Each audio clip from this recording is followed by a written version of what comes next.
friends, welcome back to the channel Ruchi's Teaching. This is Ruchi here. In this video I am going to explain about the C library and IDE, Integrated Development Environment. Okay, now we will be discussing about the libraries of the C language. Now before I start my video, I would like to say that please if you are newly watching the video, please subscribe the channel and give a like to the video and share to your friends. Okay, now let's enter into the video. Now here already we have discussed in our earlier classes about the header files of the C software. Now today we will be discussing which is connected to those header files only we are going to discuss. Now here I have written what is C library. First of all, tell me what is library. Library is the place where you will store some data which is used for some specific purpose. Okay, so that type of information or data is stored in the library. In our C language, there are C libraries. There is C library where all the header files are stored in that library. Okay, without the header files, our program is not going to work. So without this library, without this C library, C program is not going to work. So this is must and should be added to the what? To the program. Now, first of all, when you write a program, C program, first of all tell me what is C program. Now C program is nothing but it is a collection of variables and functions, right? It is a collection of variables and functions. Now when you write a program, your program consists of many variables and many functions. Okay, now these functions, there are the functions which is used by the program. Some functions are the functions which are built-in functions. Without that functions, your program is not going to work. So those functions, these functions are stored in the library, right? That's why C program is required. C program is required, or it requires libraries. Without libraries, your program doesn't work. And also there should be one IDE. What is IDE? IDE is Integrated Development Environment. That means when you are writing a C program, your C program requires libraries and as well as IDE, Integrated Development Environment. What is the use of libraries? Just now I said, when you are writing a program, you will be using printf, scanf, getchar, clear screen, all those things you require in the program. So these functions are stored in the libraries. Because of you require the libraries. Now what is the use of this IDE? Without a certain environment should be there for a program to work. So that certain program, that type of a special environment should be provided for a program to run, right? So without that environment, our programs, C programs are not going to work. You cannot write the program itself without the IDE, that is Integrated Development Environment. Okay, now we will discuss about the libraries and then we'll go to IDE.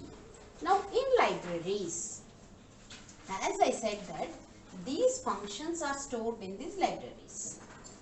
Now how they are stored? You should know that before you write a program, before you write a C program, you should know how these functions are stored in the libraries. Right? Now, program, as I said, it's a collection of variables and functions. Now, what is C library? What is C library? Now, what is the importance of this? Okay, now we are going to discuss what is the importance of this. What is the importance of that is, as I said, it is a collection of variables.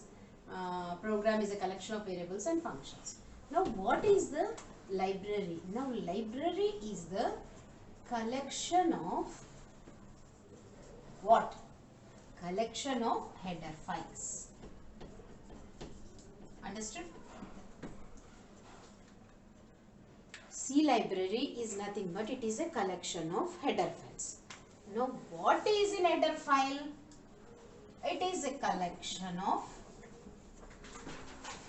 functions.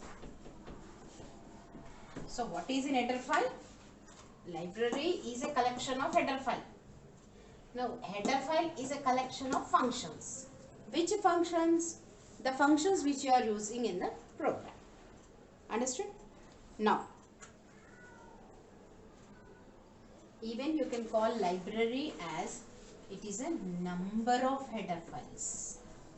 Okay, it is a number of header files. Now, what are these header files and how they have stored in the libraries? I am going to discuss. For example, before going to that part, I am going to just I will give a small example. Suppose, for example, I will take computer hard disk. Everyone know how the computer hard disk will be. Now, what is without this hard disk, your computer is not going to work. Am I right? Now, this hard disk, this is just an example for you to understand this library. Okay. Now, there is a computer hard disk which, when it is installed in the computer, this hard disk is divided into many drives. Am I right? You know, hard disk is a place where you can store the data. You can store the data. You can just store everything in that. But you are not doing that. What you are doing? You are dividing the hard disk into different drives.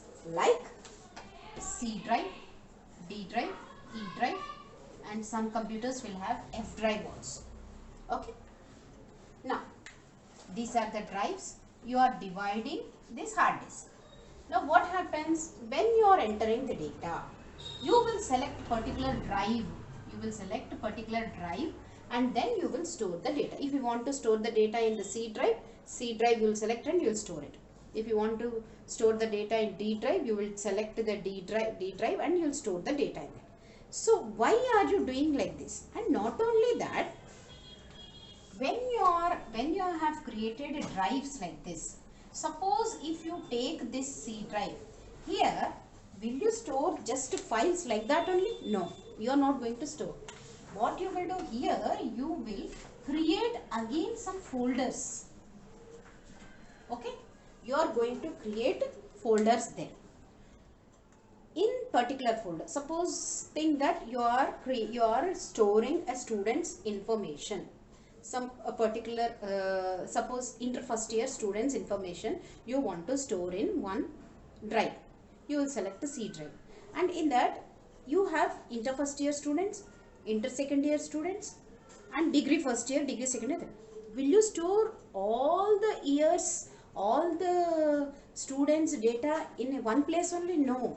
If you store that like that, it will be very tough or difficult to retrieve the information, or if you want to check anything in that, if you have to just search in a very, it will be a very difficult manner to take or to retrieve the data.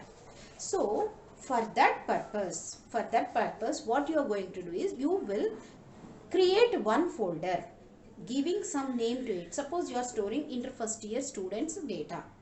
So those data, what you will give, you will create one folder and you will give a name as inter first year students information, and you will create one more folder and you will say inter second year students information. So when you want to retrieve data from that, it will be easy for you to retrieve the data from particular folders. Suppose if you want inter first year students data, you will directly go to that particular folder only. You will not search all the folders. Suppose all the data is dumped in one folder or dumped in C drive, you have to check. You cannot find out. It will be very difficult. So if you create different folders and if you store that, store in C drive or D drive or E drive, it will be easy. Suppose you want, you will just go to that particular folder, a specific folder you will go and you will take the information. Why you are doing all these things? Now here you will be creating folder 1, folder 2 like this. Again in this folder, when even you can create subfolders also.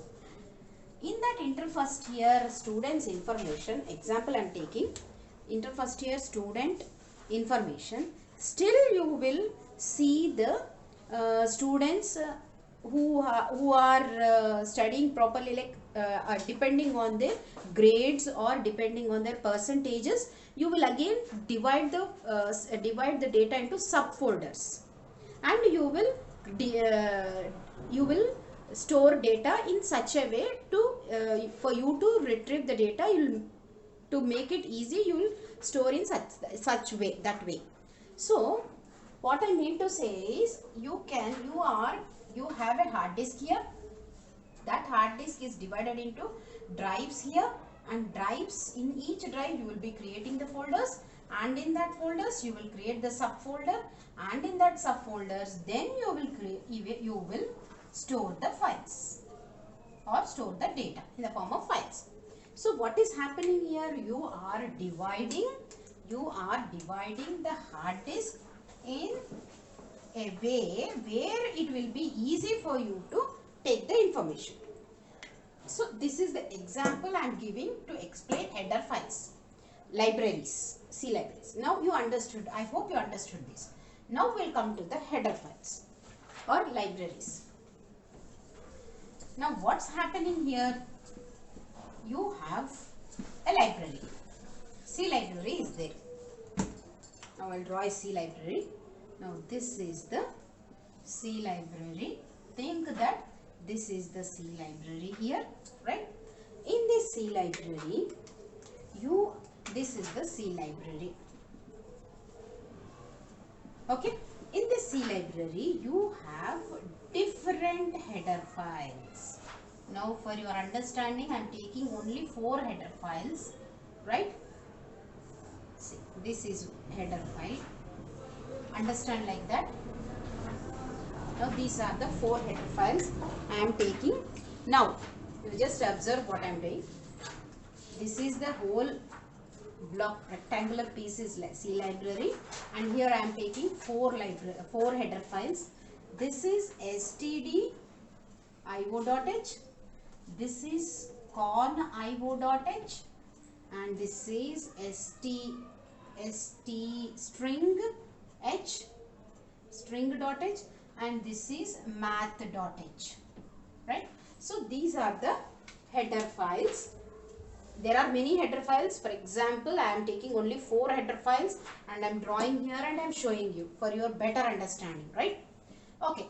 Now this is stdio.h, con.io.h, string.h, math.h. These are the 4 header files I have included into, I have drawn on the screen. Now, what I mean to say is, this is the C library. C library is been divided into different header files. So you can store all the functions in C library, but it will be very difficult to take out the information or to use the functions. So because of that reason, they have categorized according to their functions. So all the files, all the header files are categorized according to their functions. So depending on the functions, according to the work of the functions, they have categorized the header files. Now you can observe here in stdio.h you have printf function is there, scanf function is there. There are many functions, but I am using only the thing which you can understand easily.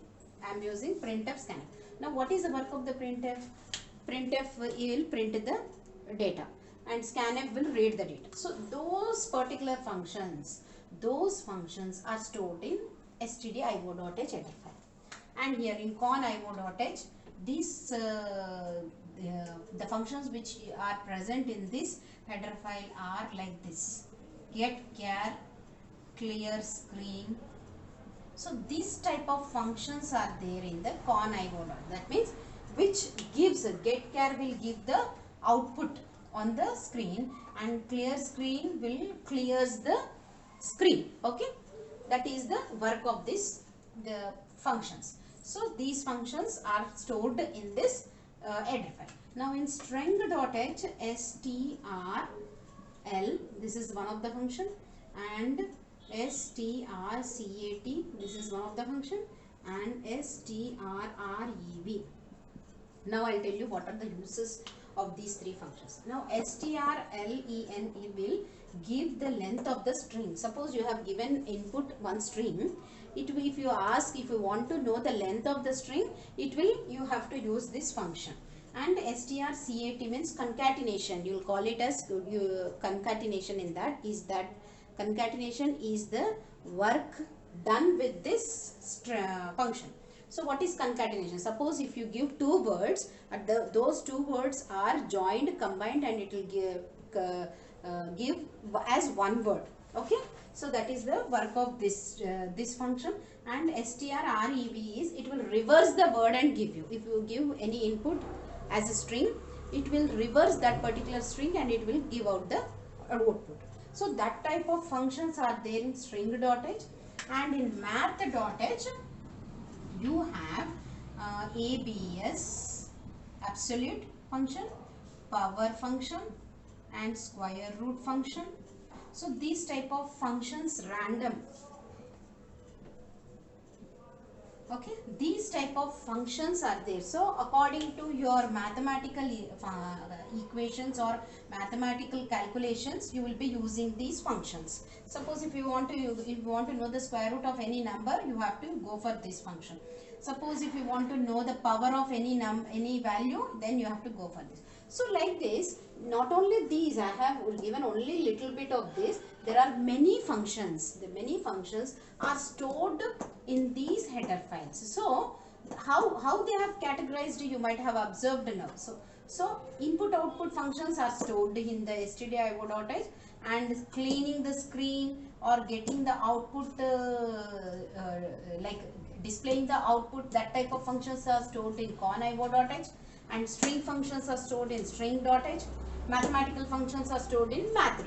So in this way they have divided the functions into different categories, and they have given a particular unique name as a unique header name to that particular header files. So when you store the data like this, why they have done all these things is to retrieve the data or to retrieve the functions, to make the usage of the functions easy and not to make it so difficult.